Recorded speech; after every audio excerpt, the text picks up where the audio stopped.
What would you do if you were no longer afraid? Not a little less afraid, not braver in the moment, but truly free from the fear of failing, from the weight of being judged. Close your eyes. Take a slow breath. Let the question sink into the bones of your being. If you woke tomorrow with no fear, what choices would you make? What words would you speak? Who would you love? What parts of you would finally be seen?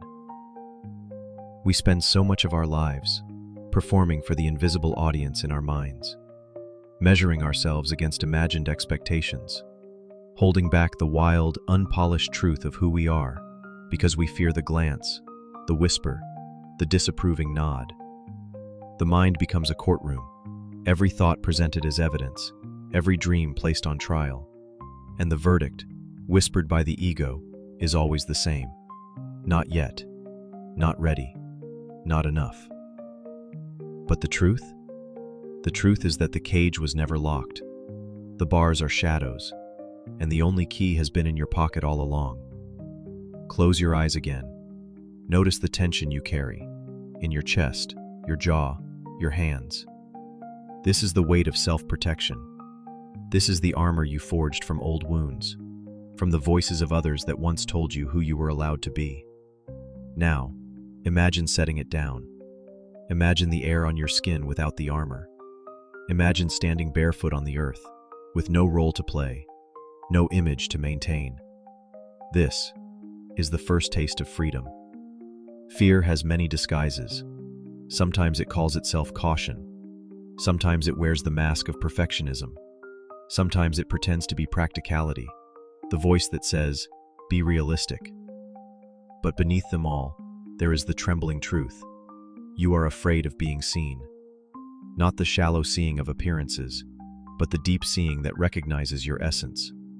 And yet, that is what your soul longs for most. If there were no fear, you might write the book you've hidden in your drawer. You might speak words that shake your relationships, but finally make them real.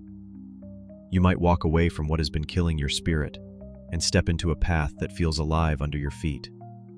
You might, at last, be willing to fail, because failure itself is no longer a threat. It's only another chapter in the book of becoming. Here is the secret. Fear will not disappear before you act. It dissolves because you act. It withers in the presence of truth lived out loud. So today, take one step. Not the perfect step, not the final step, just the next, honest one. And when the fear rises, meet it like an old friend. Place a hand on its shoulder and say, "I hear you, but you no longer decide for me." Close your eyes once more. Take a breath. Feel the space inside you that is untouched by opinion. It is wide. It is still. It has always been here. This is the self you were before fear learned your name. This is the place from which your truest life will grow. Live from here, even if your voice trembles, even if you fall, even if the world stares. Because the moment you live from truth, you are already free. When fear no longer holds the pen, your life begins to write itself in the ink of the soul, the nameless sage.